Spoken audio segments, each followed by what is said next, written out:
Assalamualaikum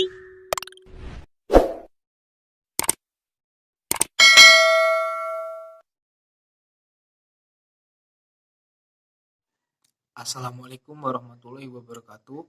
Perkenalkan, nama saya Dimas Pratama, NIM 084. Baik, di sini saya akan bercerita tentang cerita rakyat yang berasal dari Jawa Barat yang berjudul Sang Kuryang. Pada zaman dahulu di tanah Parahyangan yang dikuasai oleh raja dan ratu yang memiliki anak perempuan bernama Dayang Sumbi. Suatu hari, ketika Dayang Sumbi sedang memintal benang, kemudian pintalannya itu terjatuh sehingga ia marah, lalu bersumpah, siapapun asalkan laki-laki yang mengembalikan pintalannya, maka ia akan menerimanya sebagai suaminya. Setelah selesai mengucap sumpah, datanglah seekor anjing jantan bernama Tumang yang menyerahkan pintalan ke tangan Dayang Sumbi. Karena sumpahnya, Dayang Sumbi pun harus menikahi anjing sakti bernama Tumang. Mereka pun menikah dan hidup bahagia.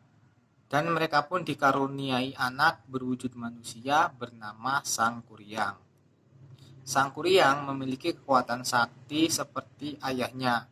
Namun, Sang Kuryang hanya mengetahui bahwa Tumang adalah anjing yang setia.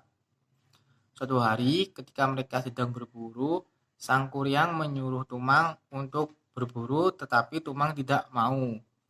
Sehingga Sang Kuryang kesal dan membunuhnya. Setelah sampai di rumah, Sang Kuryang memasak dan memakan daging Tumang bersama ibunya. Setelah ibunya tahu bahwa daging yang dimasak adalah daging Tumang, ibunya pun marah, kemudian memukul Sang Kuryang dengan sendok tempurung. Setelah kejadian itu, ibunya pun diusir dari kerajaan dan Sang Kuryang pun pergi berkelana menuju dunia luar. Suatu hari, secara tidak sengaja, Sang Kuryang kembali ke tanah kelahirannya dan bertemu gadis cantik dan ia berencana akan menikahinya. Sang Kuryang tidak mengetahui bahwa wanita itu adalah ibunya.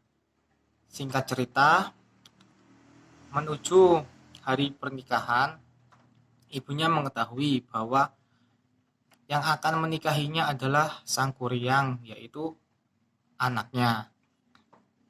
Ibunya pun memberi syarat kepada Sang Kuryang, yaitu membuat perahu dalam satu malam.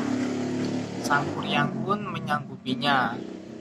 Kemudian dengan kesaktiannya, Sang Kuryang pun meminta bantuan para jin untuk membantunya membuat perahu. Ketika hampir selesai, Dayang Sumbi melihat dari kejauhan dan khawatir kalau Sang Kuryang mampu membuat perahu sehingga ia meminta bantuan penduduk desa untuk membuat keadaan menjadi pagi. Para jin pun pergi karena sudah pagi. Melihat kejadian itu, Sang Kuryang pun marah dan mengutuk Dayang Sumbi serta menendang perahu yang sekarang dikenal sebagai tangkupan perahu.